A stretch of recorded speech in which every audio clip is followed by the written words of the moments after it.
ચલો આજની તારીખ છે 1/11/2025 અને આપણું ખાતરનું બુકિંગ આજે જે સ્ટોપ કરી દીધું છે અને પૂરું થઈ ગયું છે. જે આપણે કીધેલું હતું કે 20-25 દિવસ ખાતરનું બુકિંગ રહેશે અને ઘણા બધા ખેડૂતોએ આમનો લાભ લીધેલો છે અંગના ગોલ ખાતરનો. હવે વાત છે કે ઘણા બધા ખેડૂતોના કોલ આવતા હતા કે મેડમ તમારું જે સીડ ટુ હાર્વેસ્ટિંગ નું બુકિંગ ક્યારે ચાલુ થવાનું છે. તો આજથી, આજે દેવ દિવાળી છે, દેવ દિવાળીના શુભ અવસરે આપણું સીડ ટુ હાર્વેસ્ટિંગ નું બુકિંગ આજથી ચાલુ થઈ ગયું છે. આજની તારીખ છે 1/11/2025 અને આ બુકિંગ તમારે 20 દિવસ સુધી રહેવાનું છે અને 20 તારીખ સુધી આ રહેશે અને પછી ક્લોઝ થઈ જશે. 20 તારીખ સુધીમાં હરેક ખેડૂતોને જેમને સીડ ટુ હાર્વેસ્ટિંગ કરાવવું છે ક્રિશ ઓર્ગેનિક નું, એ પોતાનું નામ, ગામનું નામ, આ બધી જ ડિટેલ્સ આપવાની રહેશે અને 20 તારીખ સુધીમાં જેટલા પણ ડિટેલ્સ આવશે એમનું સીડ ટુ હાર્વેસ્ટિંગ ગણાશે. અને નવા ખેડૂતો છે જે વિડીયોઝના માધ્યમથી આવતા હોય, જૂનાને તો કોઈ પ્રોબ્લેમ હોતો જ નથી, પણ નવા ખેડૂતો હોય એમના ઘણા બધા પ્રશ્નો હોય, તો એના માટે એક આપણી જે સીડ ટુ હાર્વેસ્ટિંગ છે એ કમ્પલસરી છે. એમને અડધી જગ્યા છોડવાની રહેશે. માનો કે જીરું છે, ચણા છે, દાણા છે, કોઈ પણમાં કરવાનું હોય સીડ ટુ હાર્વેસ્ટિંગ બધામાં માન્ય રહેશે, પણ નવા ખેડૂતોએ જગ્યા છોડવી એ કમ્પલસરી છે. માનો કે જીરુનો પ્લોટ છે તો 10 વીઘાનો કરે છે તો ભલે 8 વીઘામાં કરે, 2 વીઘાની જગ્યા છોડે. 2 વીઘામાં જે સિસ્ટમ તમે અત્યાર સુધી અપનાવતા હોય એ સિસ્ટમથી તમારે ચાલવાનું છે. 8 વીઘામાં આપણી જ પ્રોસેસ કરવાની છે.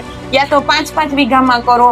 કમ્પલસરી છે જગ્યા છોડવી. પછી કહેતા નહીં કે આપણે કીધું નહોતું. હરેક વિડીયોઝના માધ્યમથી ખેડૂતોને કહેવામાં આવે, કેમ કે શું કામે નવા ખેડૂતોની ક્વેરી હોય કે શું છે એ પારદર્શક જોઈ શકે પોતાના પાકને અને આપણી જે ટ્રીટમેન્ટ છે એક ટ્રીટમેન્ટને નોટ કરી શકે અને ફોલો કરી શકે. એટલા માટે કે સિસ્ટમ કેવી છે તો જગ્યા છોડશે ને તો જ ખબર પડે. જગ્યા છોડ્યા વગર ખબર ના પડે. આપણે બાજુવાળાના જોઈએ કે એને સારું થયું એટલે આપણે સારું થાય એવું જરૂરી નથી. જગ્યા છોડવાની અંદર એક જ બિયારણ હોવું જોઈએ ને એક જ જમીન હોવી જોઈએ. તો બાજુમાં તમે જગ્યા છોડશો તો તમને અનુભવ થશે. ઘણી વખત સીટ પણ ભાગ ભજવતું હોય, જમીન પણ ભાગ ભજવતું હોય. પછી આપણે કહીએ ને કે પ્રોસેસને દોષ દઈને એ ખોટું. એટલા માટે આપણી આ વખતે સિસ્ટમ નાખેલી જ છે. હરેક ખેડૂતોને સીડ ટુ હાર્વેસ્ટિંગ ની અંદર ફોલો કરવાની રહેશે. જે પણ ખેડૂતો આપણું સીડ ટુ હાર્વેસ્ટિંગ કરતા હોય એમને જગ્યા છોડવી કમ્પલસરી છે. તો અત્યારે બુકિંગ ચાલુ થઈ ગયા છે. 20 દિવસ રહેવાના છે. જેમને પણ બુકિંગ કરાવવું હોય એ નંબર ઉપર કોલિંગ કરી અને બુકિંગ કરાવી શકે છે. પછી 20 દિવસ પછી આપણું સીડ ટુ હાર્વેસ્ટિંગ નું કોઈનું બુકિંગ લેવામાં આવશે નહીં. હવે ખાતરનું બુકિંગ આજથી પૂરું થઈ ગયું છે તો ખાતરનું બુકિંગ કોઈ કાલે આવીને એમ કે મારે 20 બેગ તો કોઈ લેવામાં આવશે નહીં. કારણ કે એક સિસ્ટમ નાખેલી છે. સિસ્ટમને આપણે ફોલો કરી શકીએ, ખેડૂતો ફોલો કરી શકીએ અને ખેડૂતો સુધી પહોંચી શકીએ. એટલા માટેની આ સિસ્ટમ છે અને ખેડૂતોનું હિત માટે જે સીડ ટુ હાર્વેસ્ટિંગ મેં કીધું અને જગ્યા છોડવા માટેનું કીધું તો આપણી પ્રોસેસની કિંમત થાય અને ખેડૂતો ઓર્ગેનિક દિશામાં વળે.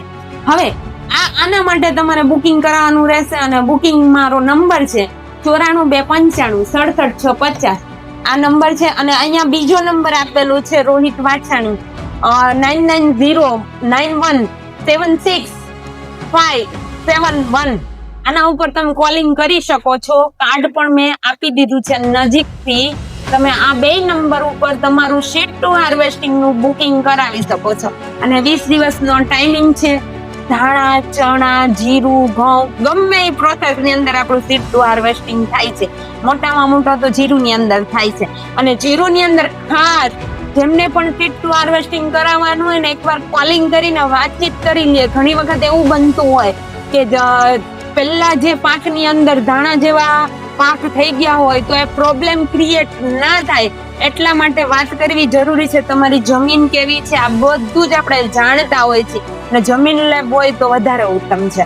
તો આવી બધી જ પ્રોસેસમાં સીડ ટુ હાર્વેસ્ટિંગમાં આપણે ખેડૂતોનું ધ્યાન દોડીએ છીએ, માર્ગદર્શન પૂરું પાડીએ છીએ. આ બધું જ વસ્તુ છે એટલે આપણી ક્યાંય પણ ખેડૂતો મિસ્ટેક ના કરે અને ક્યાંય પણ પ્રોબ્લેમ ન આવે અને સારામાં સારું ઉત્પાદન લઈ શકીએ એટલા માટે. અને તમે બધા જીરુના ઘેરા તો જોવો જ છો દર વર્ષે. તો એ જીરુના ઘેરા બનાવવા માટે ઘણી બધી મહેનત લાગતી હોય, ઘણી બધી સિસ્ટમ લાગતી હોય. એ સિસ્ટમને ફોલો કરવાની ખેડૂતોને ખાસ રહેશે. તો થેન્ક યુ. જેમને પણ કરાવવું હોય એ વહેલી તકે કરાવી દે. 20 દિવસનો ટાઈમિંગ છે. Thank you.